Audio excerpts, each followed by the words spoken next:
John.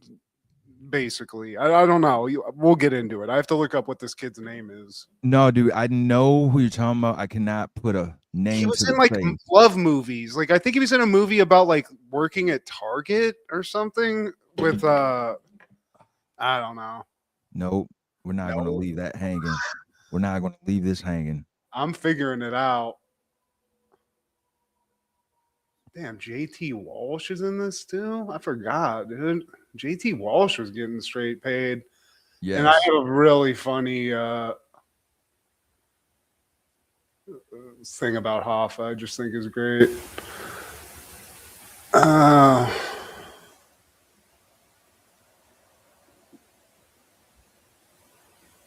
I think it's this guy. What's this guy's name? Nope. I wish I could think of the kid's name, Steve, but he's been in a lot. And we'll figure it out. Got to.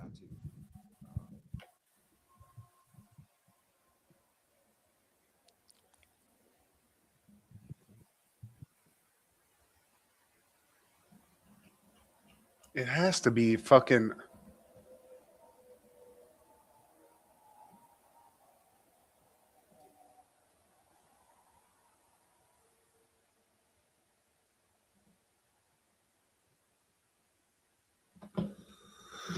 Uh, Hoffa. I'm just gonna look it up on IMDb. It's the only way I can find this shit out.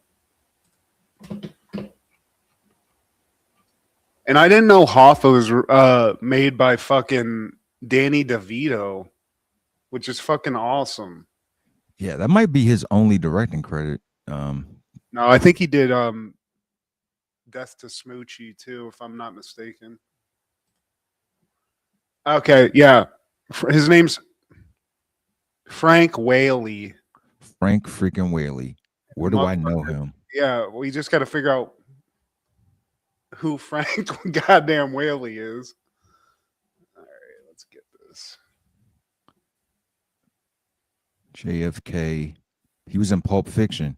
Yeah, he was Brad. Big brain on Brad. He's been mad shit. Brett, yeah. IQ. He was in the movie we're going to talk about today. Another one. I knew. I was going to say he was in something else that we watched. Yeah, dude. I mean, this guy's just been all over the place. So glad that we looked it up. Frank fucking Whaley. It took too long for us to find it. Thank you, Frank Whaley. Yeah, dude. In School of Rock, also love that. But like you were saying, though, Frank Whaley, Tony Shalhoub, Meg Ryan. I mean, I know he was successful before this, like decade, but Walter Matthau in the 90s getting legit just the whole truck backed up to his house with all the money. He's in everything. It's Christmas time. We need some Walter Matthau, some Meg Ryan, some Shalhoub to boot. Yeah, give me some Shalhoub, dude. I didn't realize how big of a fan I was of Tony Shalhoub, to be honest with you.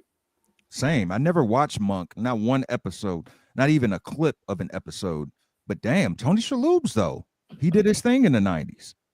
All over the place, TV and movies. So, I mean, that was hard to do back then. People forget that. It's not like it is now where it's like, oh, I'm a movie star. I'll just do some TV too because it's just as good. It was like a downgrade. There was very few people that could do that. Shalhoub, dude.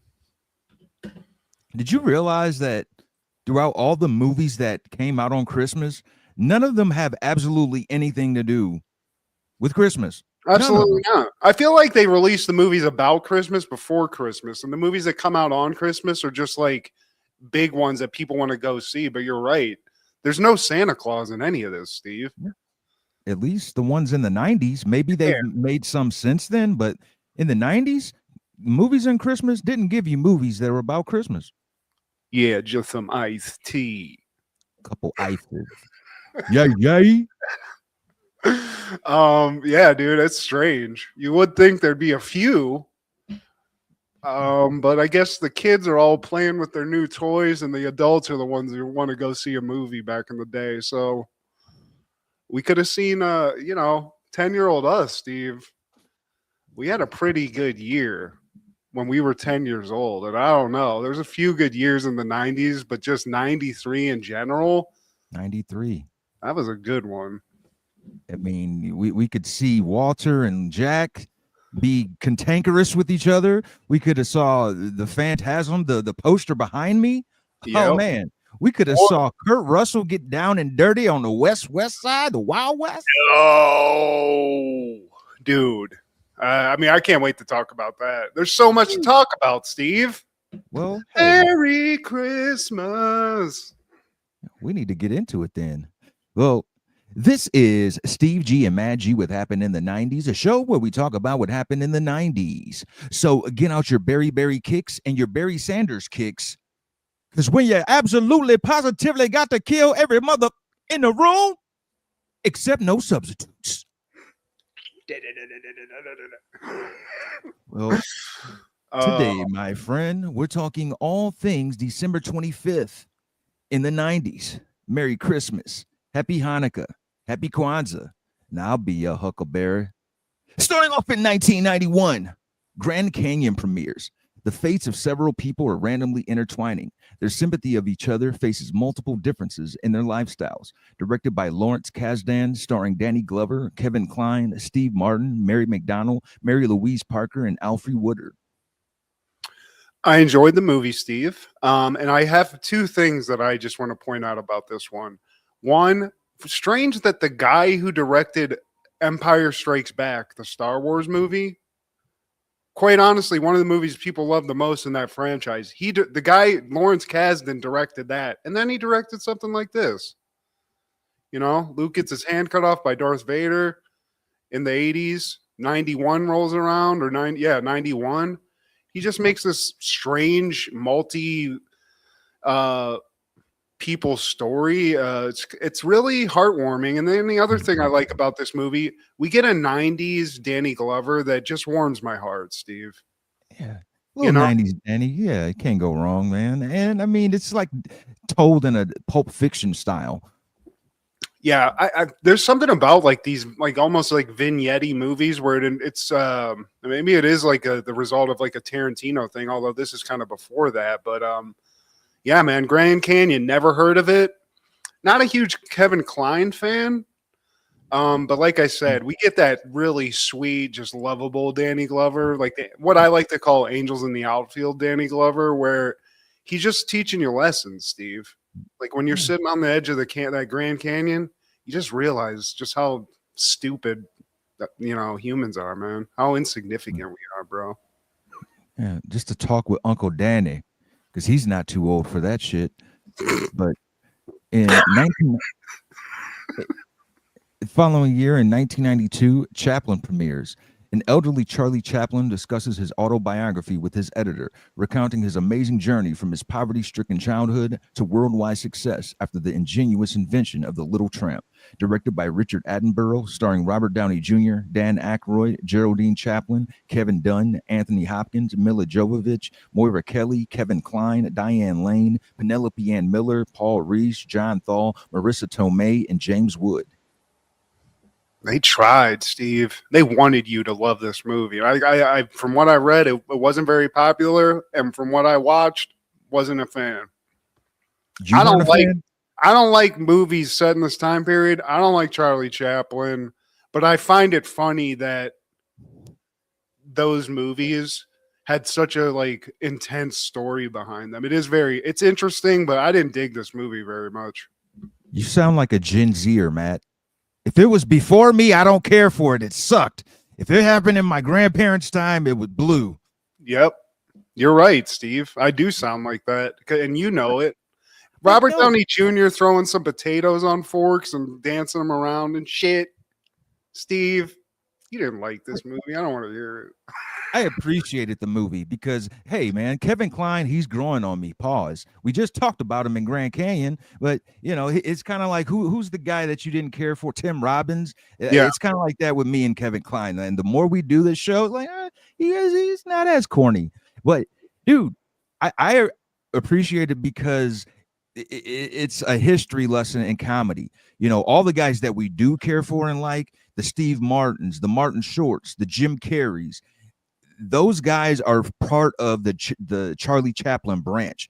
You know, before I said it was maybe Jerry Lewis who's the godfather is. Now we can go further back and say it was Charlie Chaplin. You know, maybe to us the stuff seems tame comedy wise. This doesn't. I don't get how this was a big deal, but you have to kind of set yourself in that time frame and be like, okay, if it wasn't for this guy, maybe we wouldn't have had Jerry Lewis, and who we probably wouldn't give us Robin Williams or Steve Martin. All those guys were inspired and influenced by each other, man. I feel that's just from an outsider's perspective. I will say this, and you're right. I mean, it all those like roots do lead back in some way to like Charlie Chaplin, those people that were doing this stuff in like the 20s and everything. But what I would say that I did enjoy about this movie is seeing how they pulled off, because you kind of get to see, like, watch them make those movies. Because I mean, he was making the movies, right? And to see it, like the actual physically how they filmed all that stuff to, you know, to make what we know as those movies is super interesting to me. Like having something that's like spinning and you're just kind of like running in place and stuff. And I guess so the behind the scenes part of it I enjoyed. But yeah, I don't know, man. This is just like a time period that really interests me too much. But I mean, Robert Downey Jr. did his thing. I mean, but he didn't. This didn't pop him off in the way you'd think. Maybe it's because of all those issues he had, but yeah, he got nominated for this role, man. And then I also thought it was cool that Geraldine Chaplin, his actual daughter, was in the movie. So when Robert Downey Jr. shows up in his whole spiel, his whole get up, she was just like, wow, oh my God. Yeah, I mean, that must have been a trip.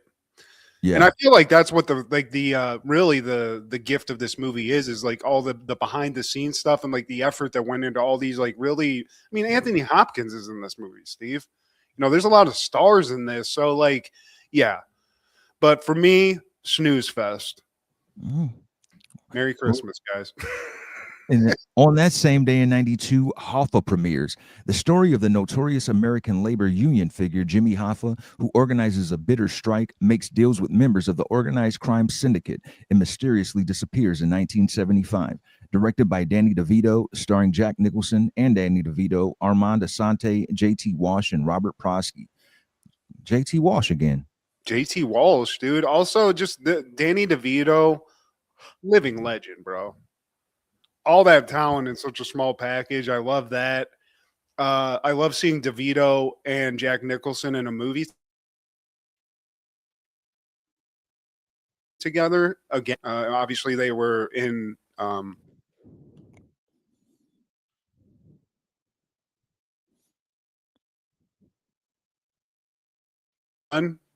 and Jack Nicholson in this almost, you know, he's Jack Nicholson. He eats up the scenery.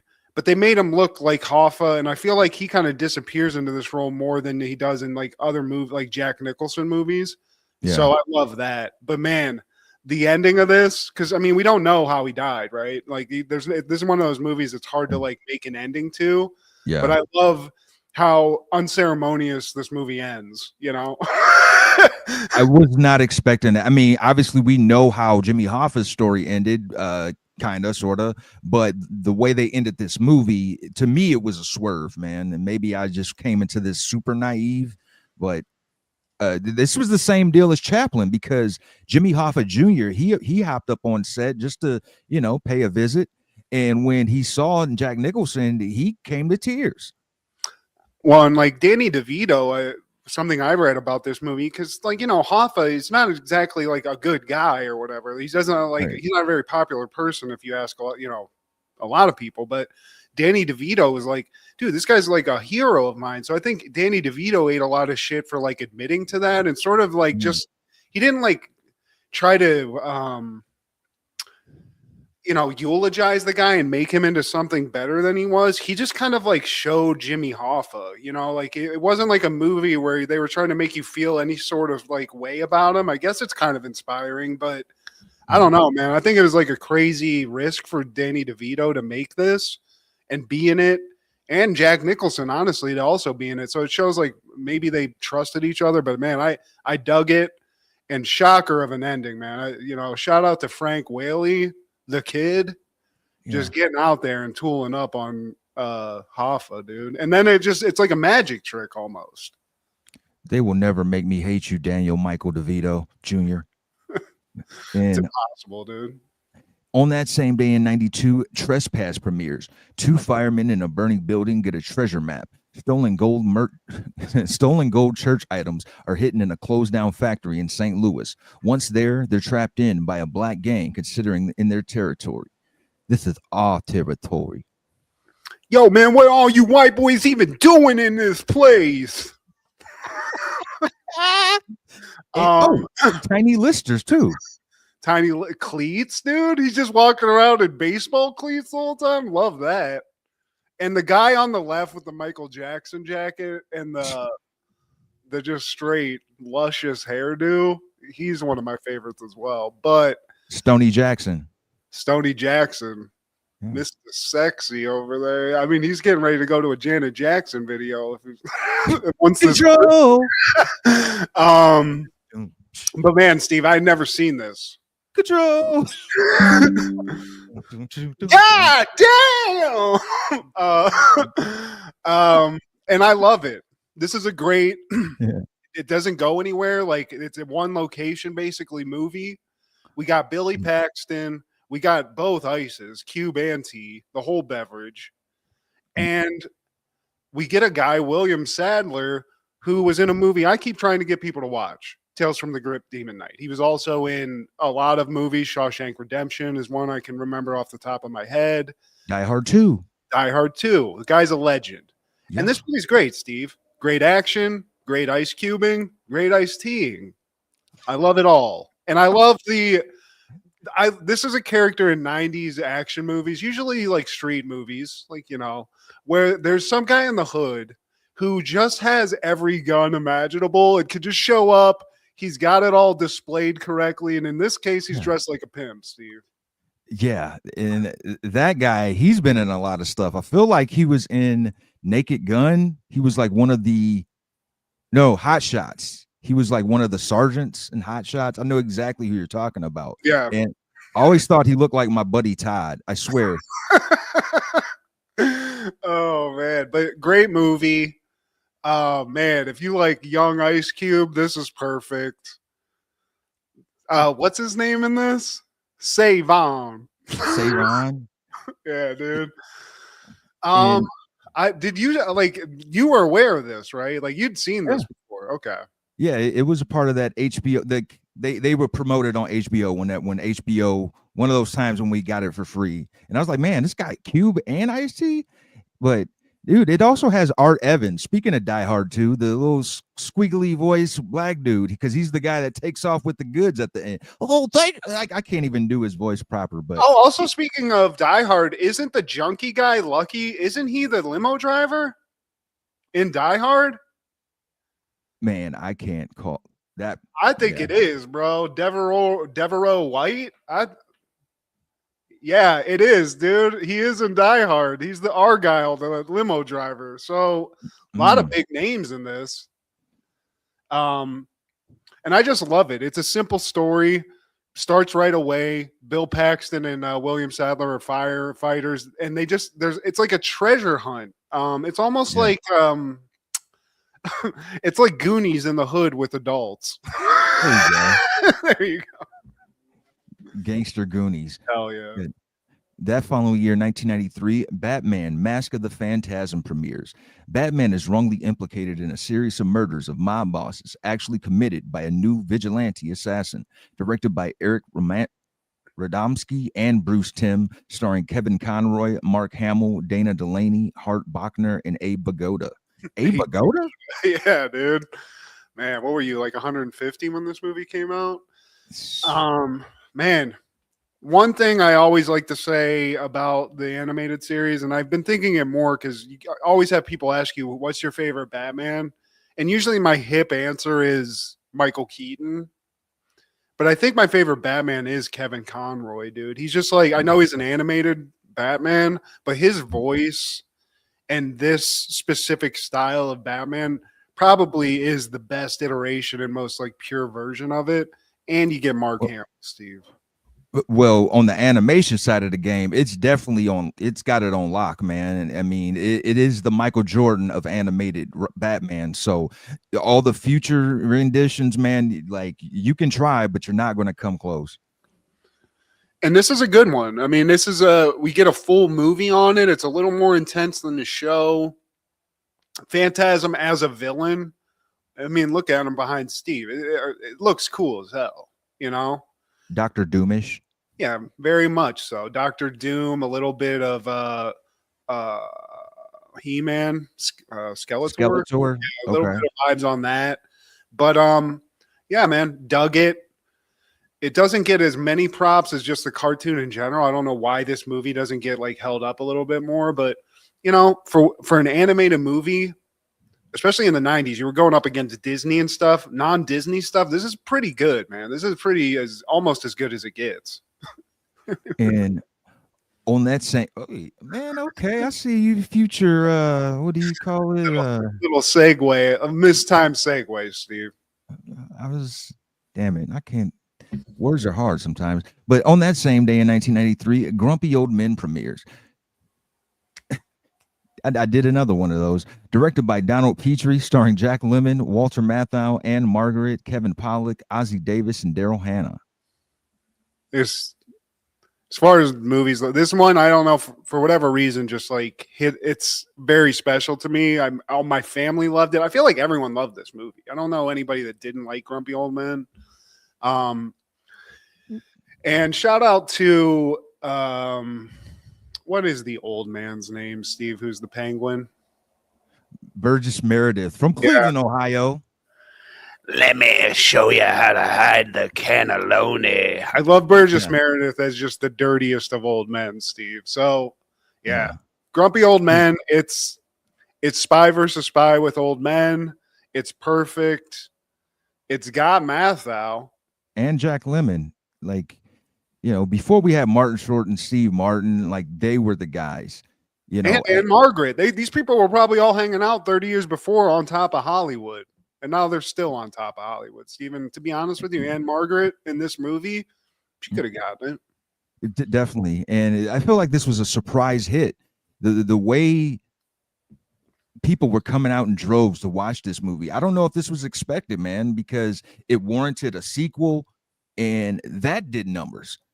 I mean, yeah. I mean, it's filled with stars, and it was for everybody, man.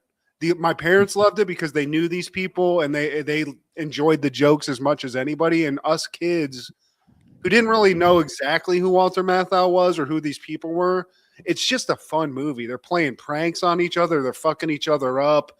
You know, they're still best friends. There's something for everybody in this, and I love it. When I had an ulcer, I was shitting razor blades. It's about and Kevin Pollak and Daryl Hammond, dude, like them, like kind of being in love and friends and stuff. It's all good. There's nothing bad about this movie. So I'm going on. It's a perfect movie, Steve. And add Christopher McDonald to boot. Shoot up.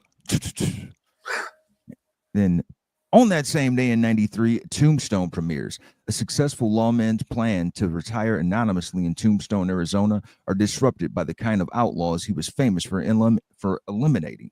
Directed by George P. Cosmatos, starring Kurt Russell, Val Kilmer, Michael Bain, Powers Booth, Dana Delaney, Sam Elliott, Stephen Lang, Joanna Pacula, Bill Paxton, Jason Priestley, Michael Rooker, Billy Zane, and Charlton Heston.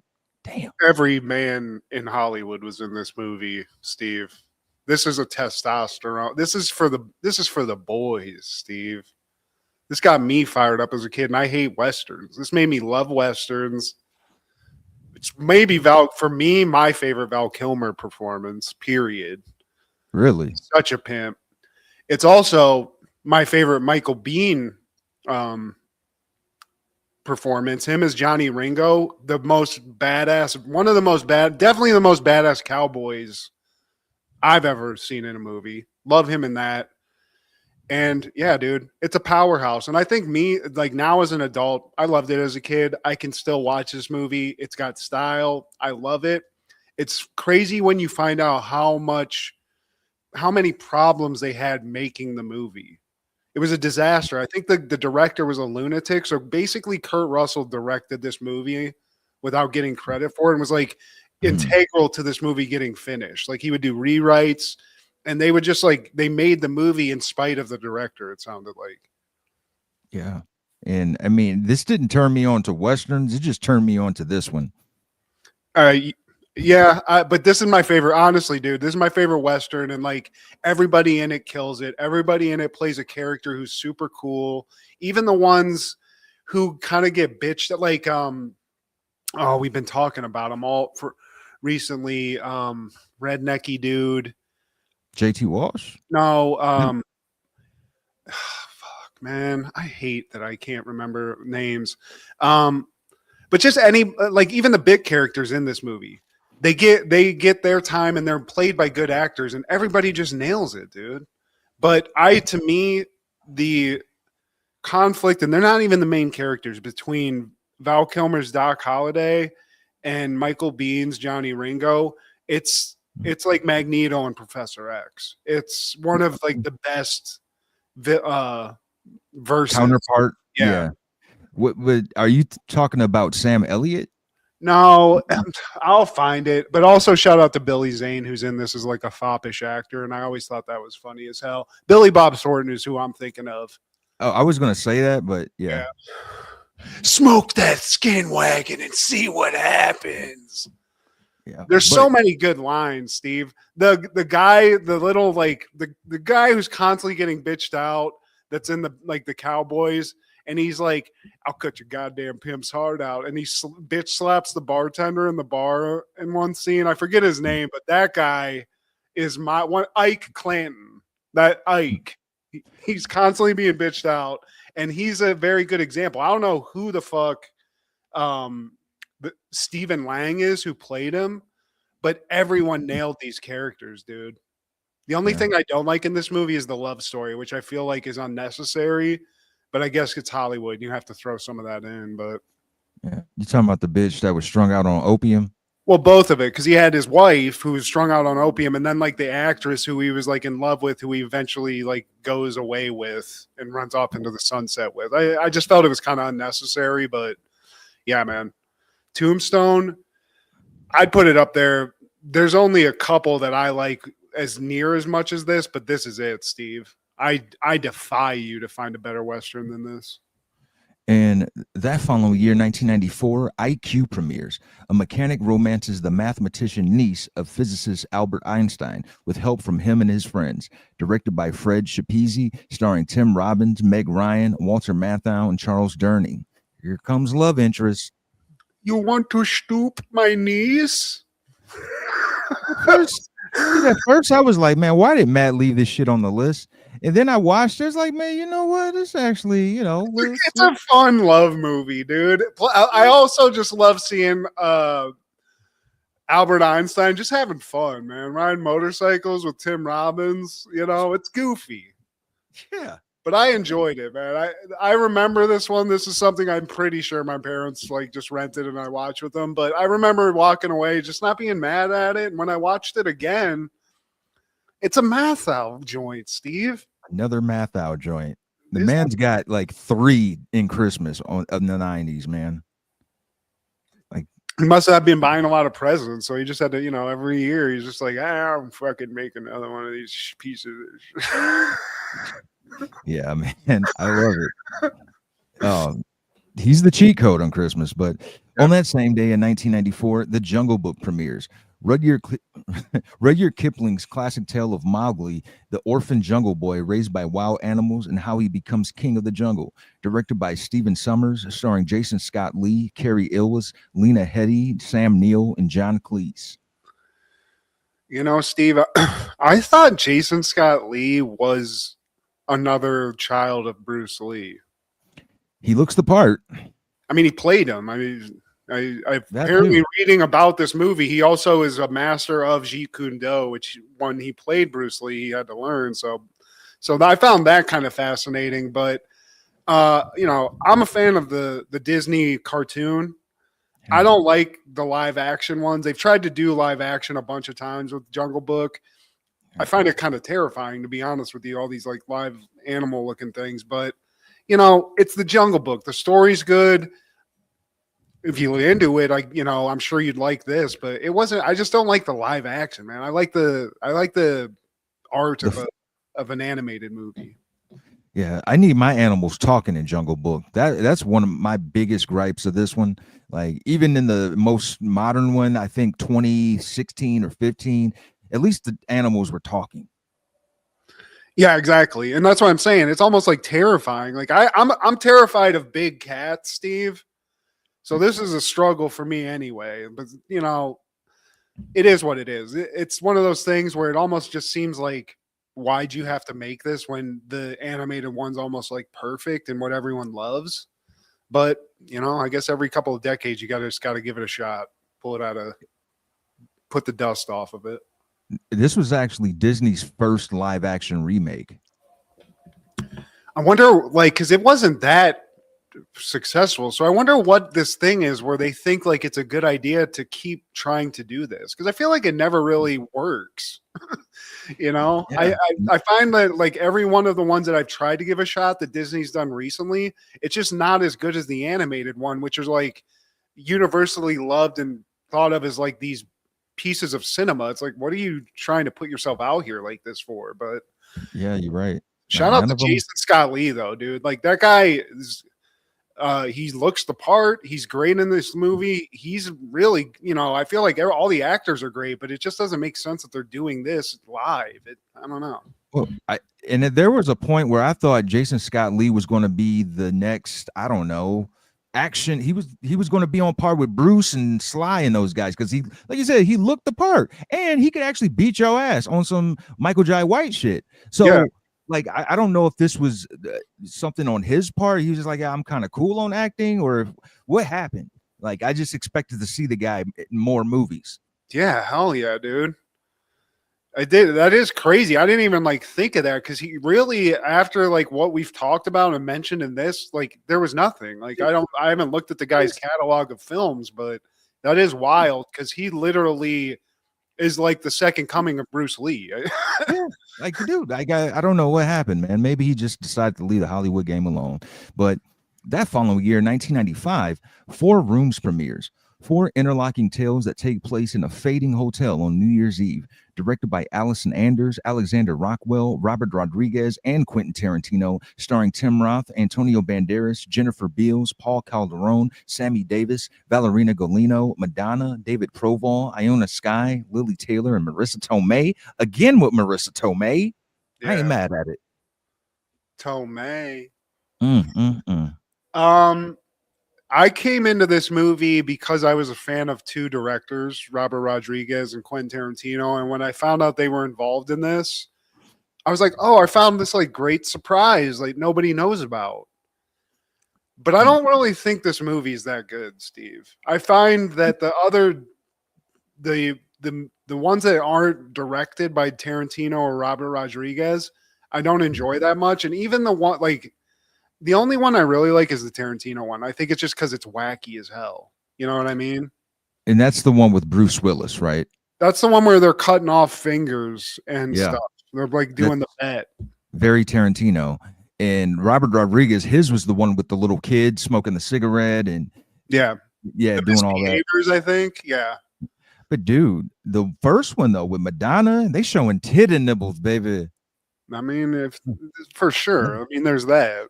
So they, even though it's not one of, like narrative wise, it might not have been the best, but man, at least they gave you something.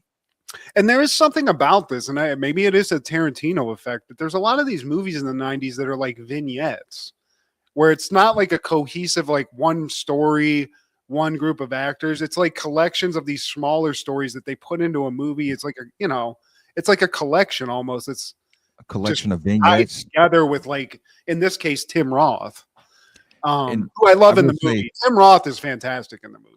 Yeah, got to give them props for that because initially they were going to pick Steve Buscemi, and as much as I love Steve Buscemi, I don't know if he could be the glue that Tim Roth was. He was the connection throughout all these different narratives, man, and he pulled it off well. Yeah, he's like a bellhop who's just basically in over his head. Like, he's us coming into all these situations that are just kind of weird. But if you're into cinema, if you like, especially if you have like a connection to somebody like the actor or director in it, I just think it's a cool thing to be able to like not have a movie completely directed by one people and see like how these different things line up. I do like that, but I don't know. I was just always kind of disappointed because when you hear those names, you get really excited, and I don't think it lives necessarily up to the hype. Man.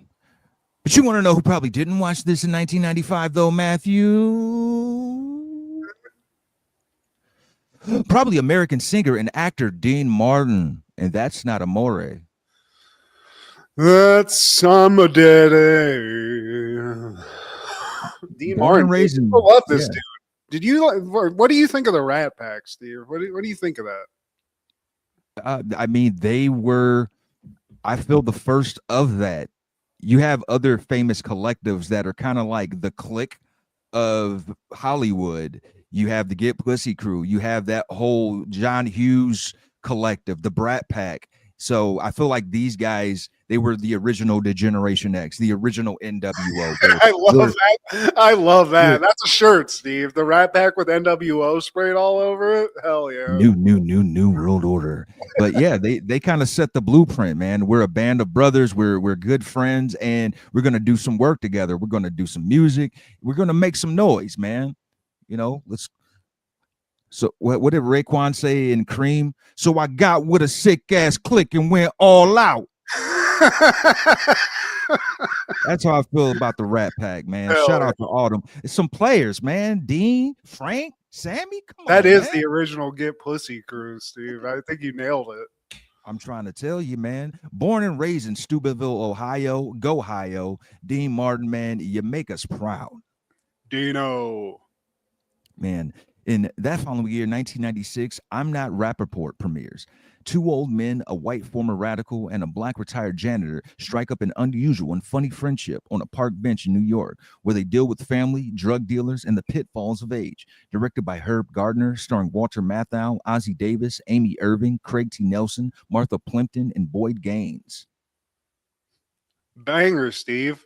I don't know if, he wasn't missing, man. Matthau? This guy's a sniper shot of an actor.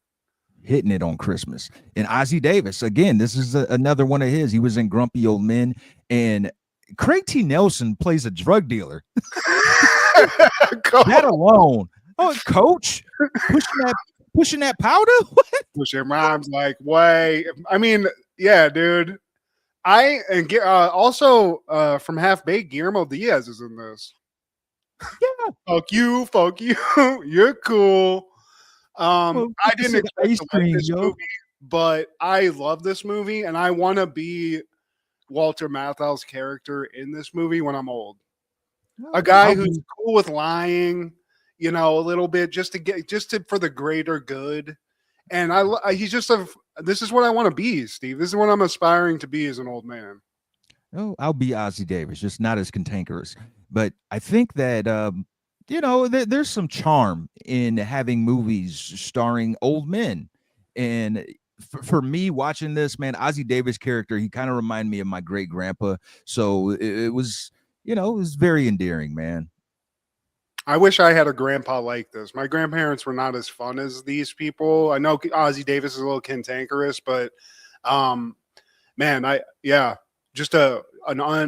didn't remember this movie. I honestly thought it was about. I just think Michael Rappaport when I see Rappaport. So definitely not that vibe. But yeah, dude, this is one I was really into, and I was very surprised by.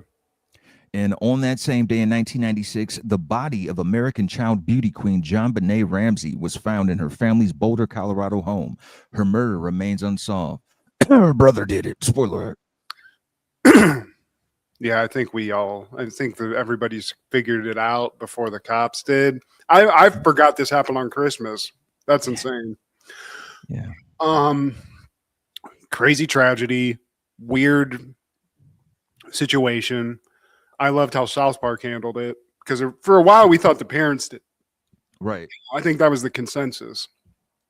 And who knows, man? It's strange. I feel like there's a lot of people involved that there's a lot of people involved that might not have done it but still are like hiding something. But yeah, what a crazy thing. Not a very Merry Christmas at the Ramsey household. Yeah, man. But thank God for Trey Parker and Matt Stone. Liar! Yeah. I love y'all, man. Killer! And that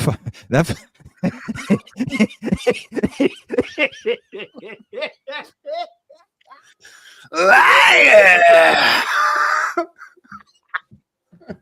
Oh God, I love those dudes. Oh my God, I almost had a migraine. But that following year, 1997, an American Werewolf in Paris premieres. An American man unwittingly.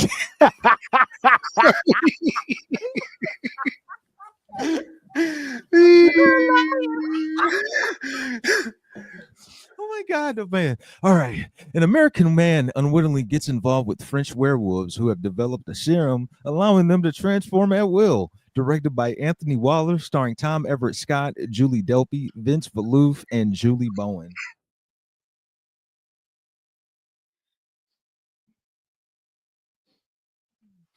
Hated it. Dude, at the time, I loved it, man, because I went to the movies with who I thought was a friend of mine at the time, Anderson Brungard. We had like 3 honeys from the high school that went with us. He was trying to talk to one of them, and the other one, man, she was bad as hell. I ain't gonna say her name. I'll tell you afterwards, but man, I wonder what she doing. But at the time, I thought that shit was top notch. But looking back on it, man, those CGIs, oh my God, I couldn't get around. Could not get around, man. And Tom Everett Scott is a weird looking dude, though, that fits this kind of role, just like in Dead Man on Campus. Yeah. He looks good, sweaty and scared. So yeah, this is a perfect role for him. I feel like, this was part of a franchise, and there was one earlier called American Werewolf in London, I believe. Right. That one is quality. They had to make it like this relies on CG and stuff, and it doesn't look good. Right. The transformation sucked. The story's kind of like wacky as hell too, with like a Yeah. werewolf society, and like it's almost like a Blade situation where they get together, party, and try to like kill people. I don't know. But shout out to Tom Everett Scott, dude. Love him in Dead Man on Campus. Love him in Boiler Room. This was a miss. It's not his fault. Yeah. That's about as good as that gets. This proves the one thing, Steve, because I've always thought this, and movies like Hostel in the 2000s kind of taught me this. Don't go as an American out to Europe and start partying with chicks and go to weird party like raves and shit, because it's just going to get you killed. Or in this case, turned into a werewolf, Steve. And either way, I'm not into it. And if the bitch tells you to run, run. Run! If she sounds like that, you gotta go. And then the scene where she pulls her shirt up and she's just got a stomach full of fur, I'm out. Yeah. I'm hung way in there. He just needed the pussy too bad, Steve. That's all it was. Man, I love a 70s bush, but yeah, that's where I draw the line. But also in 1997, As Good as It Gets premieres. A single mother and waitress, a misanthropic author, and a gay artist form an unlikely friendship after the artist is assaulted in a robbery. Directed by James L. Brooks, starring Jack Nicholson, Helen Hunt, Greg Kinnear, Cuba Gooding Jr., Skeet Ulrich, and Shirley Knight. It almost had Betty White in it too, Steve, but she said no. She said, I'm not doing this, but she missed out. I didn't like this movie. This was a mother and father favorite that I rollingly had to try to get through as a kid. As an older man, I kind of dug it, man. It's fun to see Nicholson kind of. I mean, he's still Nicholson, I mean, he calls Kinnear the F-bomb at one point in this, and it's one of the. I made me spit my coffee out almost. So, a bygone era. Yeah, for sure. But it's just filled with like really good performances, and there's like some like people I don't even remember was in it. Yardley Smith is in it. Lisa. Brian Doyle Murray's in it. One of the Murrays is in this. Jamie Kennedy is in this, Steve. The ex Jamie Kennedy. And I don't know. It's a love movie. It's got some heart. And I'm a misanthropic asshole sometimes, Steve. So I can sympathize, and I like to see somebody like that win. and come around a little bit, you know. You also have an affinity for small dogs. And hot buns, Steve. There we go. That you like the glaze from time to time. But also in 1997, Jackie Brown premieres. A flight attendant with a criminal past gets nabbed by the ATF for smuggling. Under pressure to become an informant against the illegal arms dealer she works for, she must find a way to secure her future without getting killed. Directed by Quentin Tarantino, starring Pam Grier, Samuel Jackson, Robert Forster, Bridget Fonda, Michael Keaton, and Robert De Niro. I was in a rush to get to this. I want to talk. We could do 80 shows about. We could do a whole podcast about this and never stop talking about how great this movie is, Steve. Yes. Personally, just to keep it brief, because we got a lot to talk about today, here are the things that I will say about this movie. It's the best Tarantino movie, flat out, in quality, pace. It's the best. It's my favorite. And it means a lot to the show because I would never have looked at this movie had Steve not shown it to me and made me fall in love with it when we were young kids in Bromfield. We watched this on a tape. I fell in love with it. Yeah. It's one of the best. Everybody in it kills it. Everybody. And I will accept nobody telling me anything negative about it. If we have a chat, if I will find you and I will make sure, like in Jay and Silent Bob Strike Back, that we take care of the nonsense, Steve, and the bullshit. All right. Shenanigans will not be had. I remember seeing this with my dad winter of 97, just right before, the end of the year. And it was at that point I realized, Samuel L., that's my GOAT. And I never looked back. If there was any role for him to get best leading man, an Oscar for that, this is the one. The thing about this movie and with him, it never feels like you're watching somebody act. You know what I mean? It feels like he's being taped as some guy that exists in the world. It's just so natural. And this, he looks wacky as hell. Yeah. He's got an insane style, but man, every second he's on screen there's some badass. That scene when he's got Chris Tucker in the trunk, he finally talked him into getting in there, Beaumont, and he puts those gloves on, hits the radio. That's why I feel like this movie is Tarantino's best. He's a guy who I feel like people love that he combines music and visuals in like this really creative and like poetic way. And in this movie, it's not done overly. It's not done to like the detriment of the movie. Every time it happens, it's memorable and it's like makes so much sense that this guy made it. I'm just such a huge fan of the movie, Steve. And it has one of the most panty dropping soundtracks of all time. Yeah. I got laid because I had Jackie Brown soundtrack on in the car, Steve. It happened. I gave my heart and soul to you, girl. Didn't I do it, baby? Didn't we do it, baby? Robert Forster, this is one of the many things I love about Quentin Tarantino. He throws old school guys a bone. Pause. But he saw Robert Forster at a restaurant and he was out of work for the longest, man. And he was like, look, man, read this script. And he just walked out. He's like, man, read this script. And Robert Forster was like, well, shit. He read the script and here we are, man. Max Cherry. And to speak to how much Quentin Tarantino knew that he was the best person for that role, De Niro wanted that role, asked to have that role. And he's like, sorry. Tarantino's like, can't do it. To De Niro. Yeah, to De Niro, who, I mean, we saw how many things he just, I mean, in the 90s, he done his whole career. He's on top of the world right now.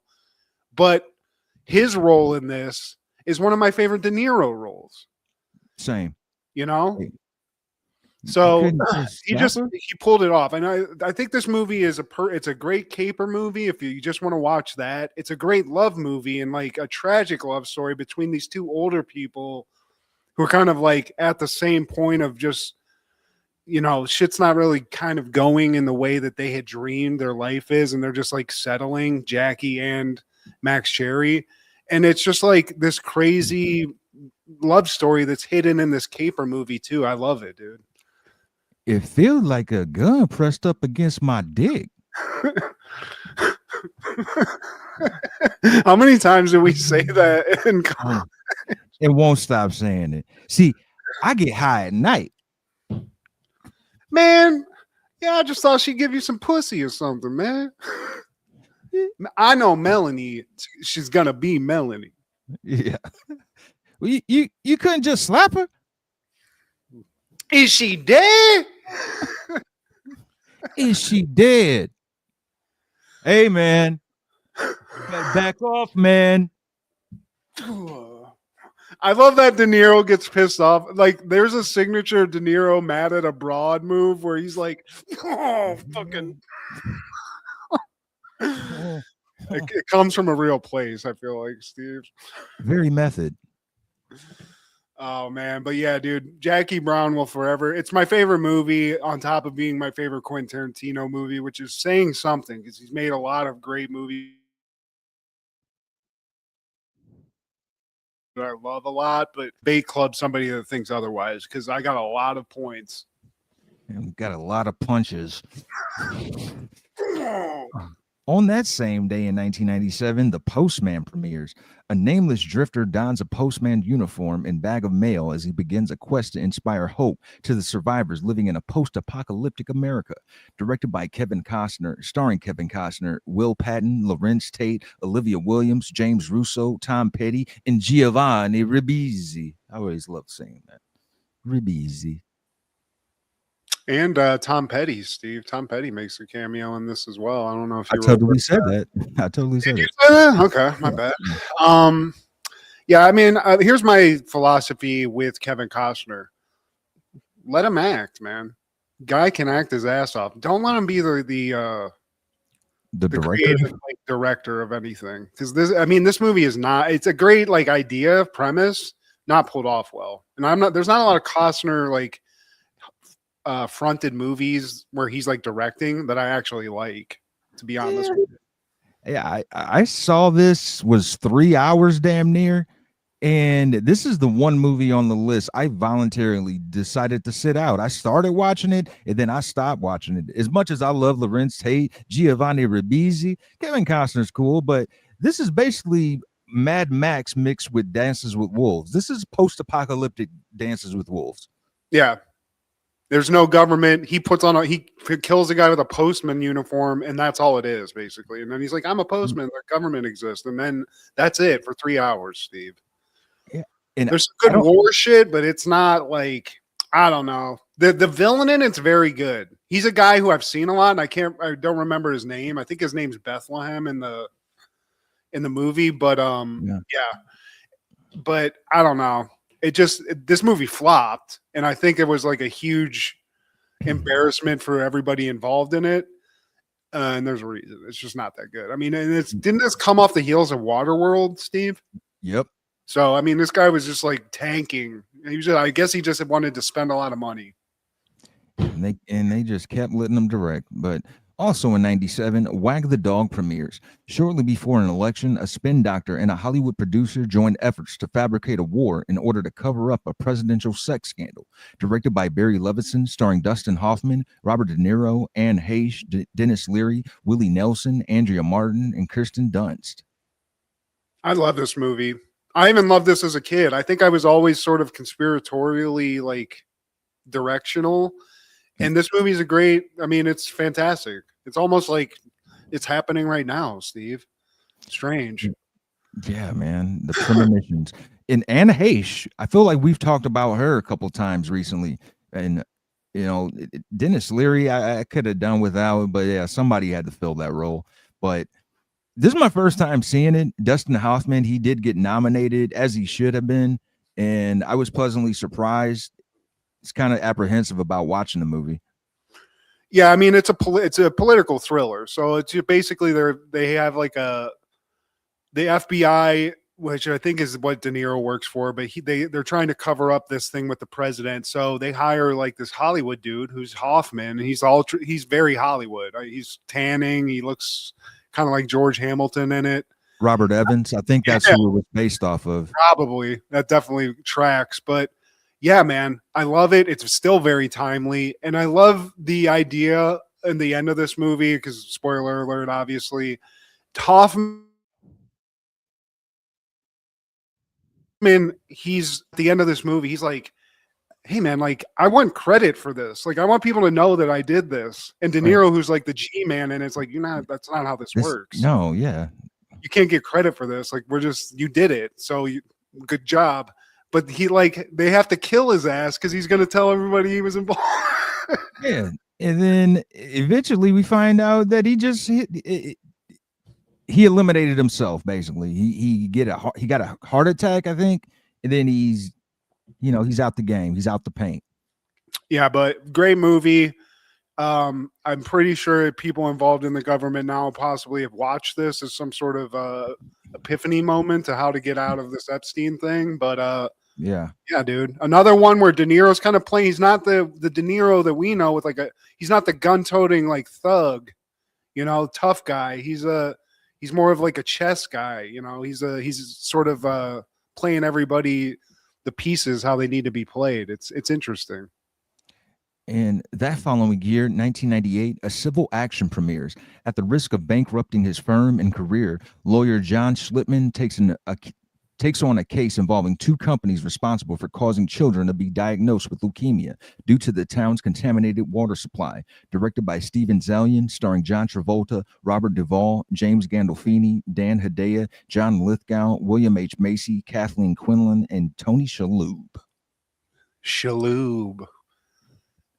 Lawyer gets caught up in. I mean, this almost like this Aaron Brockovich before Aaron Brockovich, Steve. Based on a true story. Travolta plays like this lawyer who gets involved in this lawsuit, tanks his whole life. I mean, it takes him from by the end, he has no money. He's put up all his money, he has nothing. It's a very un-Travolta role too, so I got to give him props for that. He's kind of showing he can spread his wings, if you will. And it's not over the top. I mean, he's playing a lawyer. It's very understated. And it's a good law movie. I watched it. I didn't have to turn it off. But yeah, man. There's really nothing more to say about it. It's Aaron Brockovich before Aaron Brockovich. And even especially for a legal drama. I immediately, I'm like, I'm hard pass, but I made it through. And I think something to say about the cast, man. That helped too, man. Robert Duvall, he did his thing. Of course, John Travolta, James Gandolfini, Dan Hedaya, who is a character actor who you've seen in different things. I always think about him in Cheers. He plays Carla's ex-husband. Every time he pops up, it's hilarious.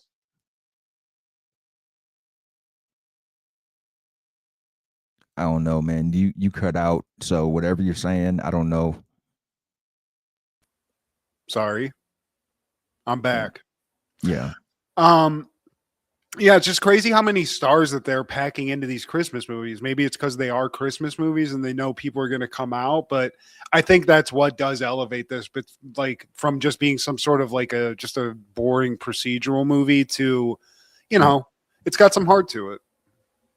And on that same day in 98, Down in the Delta premieres. In a desperate attempt to change her life, Loretta, a troubled single mother from a tough Chicago neighborhood, is sent to spend a summer at her family's ancestral home in rural Mississippi. Directed by Maya Angelou, starring Alfred Woodard, Al Freeman Jr., Esther Rolle, Mary Alice, Loretta Devine, and Wesley Snipes. The Snipe Dog. I did not watch the full movie, Steve. But I will say Alfred Woodward, also another person who's getting paid in the 90s. Alfred Woodard. Sorry, I can't say it. But definitely she got paid. Grand Canyon, the very first movie we mentioned. She was in that. But I love seeing Snipes in this. I love, it's a good love movie. And we can all sort of sympathize with it's also sort of, I think it kind of speaks to me because of moving to a weird place and having to adjust to that. I went through that, but yeah, man, who directed this? Maya Angelou. This is her only. I was going to say, did Maya Angelou ever get to direct anything else? Because I find that pretty crazy that she directed a movie. Damn. And this is Esther Rolle's final movie before she passed away, famously known as Florida Evans from Good Times. She plays the wife. She plays the wife of Al Freeman Jr.'s role, and she's got Alzheimer's, and it's setting in pretty bad. She's just lost her wits throughout this movie. And Alfre Woodard, her daughter, she has alcohol fetal syndrome or whatever. And that's because Alfre Woodard, she was out here in these streets, man, doing drugs and just doing the most, man, wasn't doing right, wasn't being a good mother. Her mom was taking on the duties as the caretaker.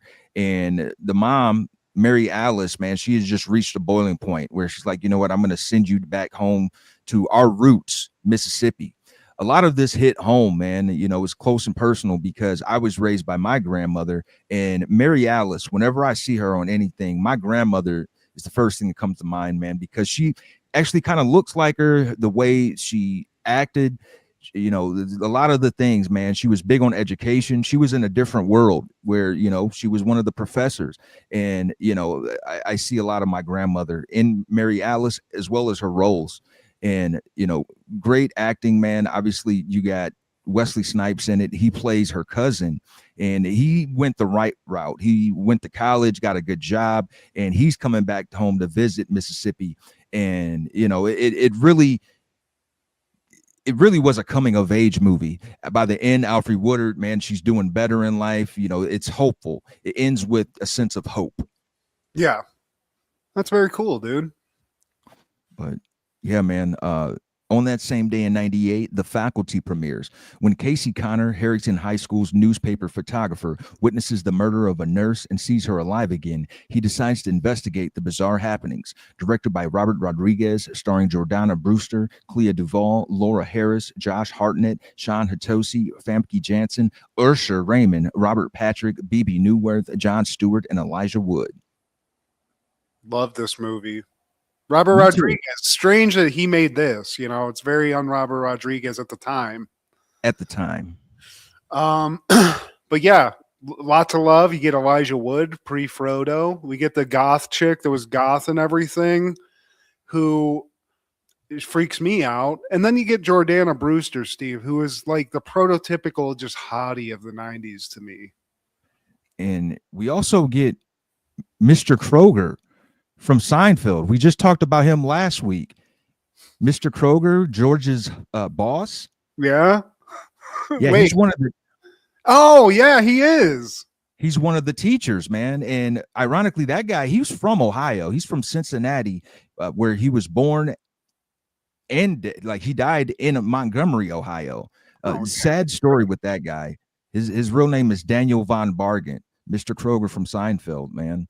He ended up taking his own life. He was depressed. They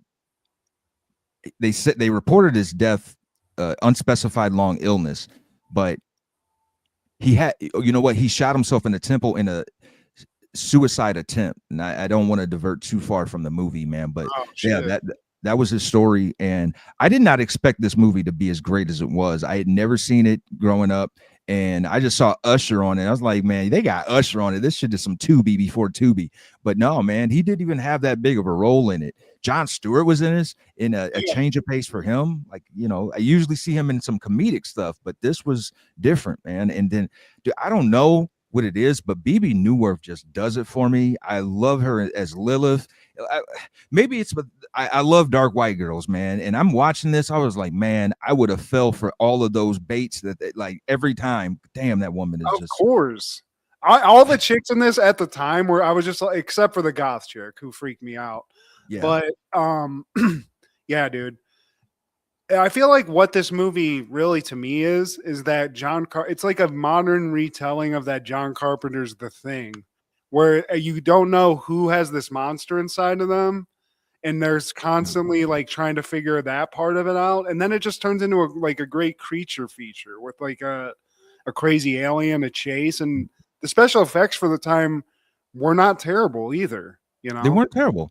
This was kind of like a modern The Thing, it done in a high school format, and the main chick who ends up being like the final boss monster, like that was a swerve to me because, like I said, I never seen this before, man. And like we had already seen monsters kind of up to that point, but when she's in the gymnasium and she just revealed, like, whoa, and they whoa. do it well too, where it's like, I mean, this is a credit to Robert Rodriguez, where this movie could have been a big piece of crap, and he's that good, man. He made this thing in the late 90s where it still holds up. So I think that that speaks to it, but it also, look at the people in it. You know, you get Elijah Wood, Josh Hartnett's no pushover, and the other people, that other white guy who's sort of like in the back behind Usher in the poster.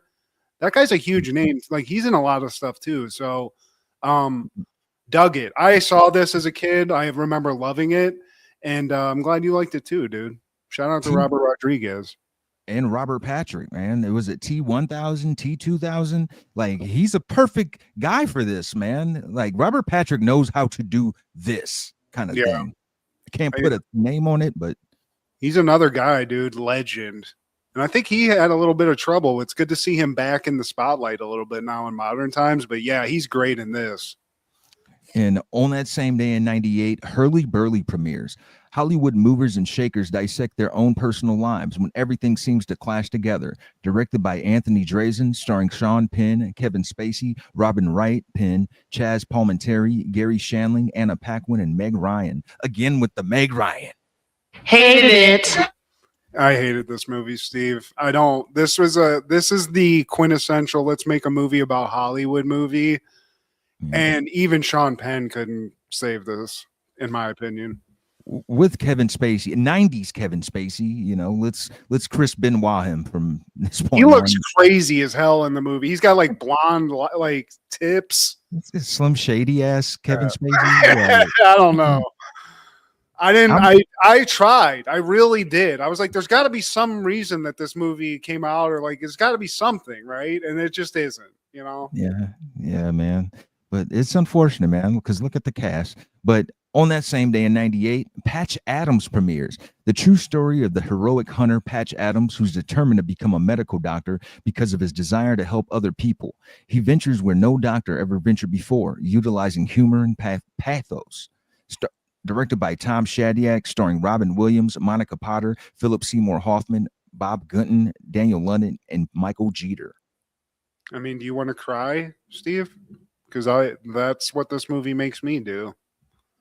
Yeah, it's good, man. This is just this is the quintessential Robin Williams in the 90s. Everybody loved this movie.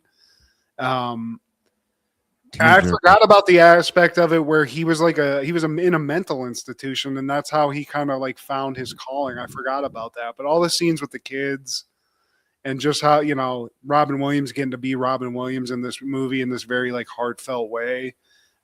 Especially now because I'm a leukemia survivor, like seeing that part of it and adding that level of like emotion to it for me just makes it even better, honestly. And I do still enjoy watching this one, even though it is it's not a downer. It just, you know, it tugs at the heartstrings. Yeah, I mean, it depends on what time of Christmas. If it's by the evening, yes, I want to cry now because I spent all that money and I'm almost sleepy. I'm somebody sleepy. I want to cry now. But man, Robin Williams, dude, like it's just like I said with Danny Glover. This 90s Robin Williams before he started really going to the weird shit that he was doing in the aughts. Oh man, it's heartwarming, and there's just like he just nailed it, dude. The guy was a killer in that role, and just a funny guy, man. I miss Robin Williams, and rest in peace, dude. But this movie nailed it, man. And ironically, Philip Seymour Hoffman, he passed away 6 months before Robin Williams, man. So R.I.P. to Robin Williams, Philip Seymour Hoffman, and Michael Jeter. Michael Jeter was the guy with the huge brillowy mustache. Oh, okay. Kind of got the Krusty the Clown haircut. Yeah. I like that. That's a good description, Steve. But that following year, finally, in 1999, Galaxy Quest premieres. The alumni cast of a space opera television series have to play their roles as the real thing when an alien race needs their help. However, they also have to defend both Earth and the alien race from a reptilian warlord. Directed by Dean Pariseau, starring Tim Allen, Sigourney Weaver, Alan Rickman, Tony Shalhoub, Sam Rockwell, and Daryl Mitchell. Banger. Man. Straight. I mean, this is a movie where even when I remember going to see this and being like, this movie's going to suck. Like, you know, you weren't, I wasn't looking forward to it. Huge surprise. Well, you know how I am with these Galaxy Star Trek wars and stuff. I did not expect to like this, man. And I think that also speaks on the cast. Again, Sigourney Weaver, another one of my crushes ever since Ghostbusters. And, you know, it's got Alan Rickman, who plays like the punk ass. He always got an attitude like, I'm above this. I'm Shakespearean. I'm a thespian. You don't reduce me to just some TV role. Like, he's that guy. And Daryl Chill Mitchell, he actually got in an accident. I was trying to figure out if this was before his accident because he's handicapped now. He's been from the neck, not neck down, from the hip down, I guess, man. So shout out to Daryl Chill Mitchell. But yeah, great movie. Sam Rockwell kills it too. He's funny. He's like a funny scumbag because this is like a spoof on Hollywood. And then like an intergalactic Star Wars movie because that all this stuff that they did is actually real in some way. So that what I just said sounds stupid, Steve, but somehow they made a great movie out of it, you know? So like you said, mostly the actors, but I think the director, who isn't a familiar name, whoever that is, killed it too, because this movie really went above and beyond. And there was some inspiration from real life because William Shatner actually experienced one of those scenes where he's at one of those conventions and then he goes into the restroom and he overhears one of the fans saying like, man, these guys are really nobodies outside of this show. So that actually happened to William Shatner, man. And like it happened to Tim Allen in the movie. He goes to the restroom and he overhears one of the attendants of the convention just kind of shitting on the cast. But if you don't blink and you miss it, Rainn Wilson is one of the Martians. This was actually Rainn Wilson's first role. Oh yeah, I forgot. Yeah, definitely forgot about that. There's a couple people in this that are blink and you miss it cameos, but yeah, man, filled with stars. Sigourney Weaver in this, dude. Like honestly, like this is one of the best. Like I would love this version of Sigourney Weaver just to show up one night and just, you know, have her way with me. But a man can dream. Man, God bless. Galaxy Quest, though. Like, it should have been a 2. It's a 4. Out of 5. What's the rating? Out of 5, Steve. Out of 5, I was like, man, that's still not good. But damn, Sigourney, I love. I like legs, and from how I gather her in other movies, she seems like she's tall for a woman. Oh yeah. Also, I just like she's got some bust to her in this movie, Steve. They know how to. They got something going on there where it's just hitting all the right. It's hitting all the right notes. It's a symphony, Steve. Oh. It's a symphony. Yeah, thank God for you, Sigourney. Yeah, thank God. God bless you. God bless you and yours. Merry Christmas to you and yours, Sigourney. I love you. But Matthew, any callbacks for the year? For the year. This is the season finale of season 5. I mean, it's just been a roller coaster, Steve. Season 5, we're getting better and better, I feel like. So, one, I just got to give a lot of flowers to you. Steve's integral to this show. Steve is the man. Steve is one of my best friends, and it has been an honor to do this show. It's crazy we've been doing it this long now. It doesn't seem that long. It doesn't really seem that long, but that's because it's so much fun to do. So if we're just talking that, like, this show is one of the best things that I get to do in my life, and I love doing it. So, and I get to hang out with one of my best buddies. It's an honor. It's a privilege. Merry Christmas to everybody. It's been a good one. Yes, man. Like it really has. And also I got to do some cover your ass shit. A lifelong feud between two senior citizens only gets worse when a sexy new female neighbor moves in across the street. Got that out the way, but likewise, man, everything you said, ditto. Like, this show has had its ups and downs. It's really been a roller coaster. There was a point where I thought we were going to lose all of our social media following after years of building it up. Man, that was a movie within itself. So again, Shaquan and Farajaka. If you're watching either anonymously on your incognito tab, fuck you. I don't wish you happy holidays, but you know what? Off of them, but fuck you. I gotta mention that as much as I can. Back to good stuff. Yes, man. Dude, thank you, Matt, man. I've said this before. I don't know of any other person that could pull off this better than you can, man, because of our history, saying and talking about these things actually in the 90s. And watching these things, talking about this shit from the back of the class, back of the school bus, and in our dorm rooms even. So I also want to say, man, thank you for the new followers, the people who've been rocking with us this whole time from day one. I also want to give a shout out to, I hope I'm saying his name right, John Nemeth.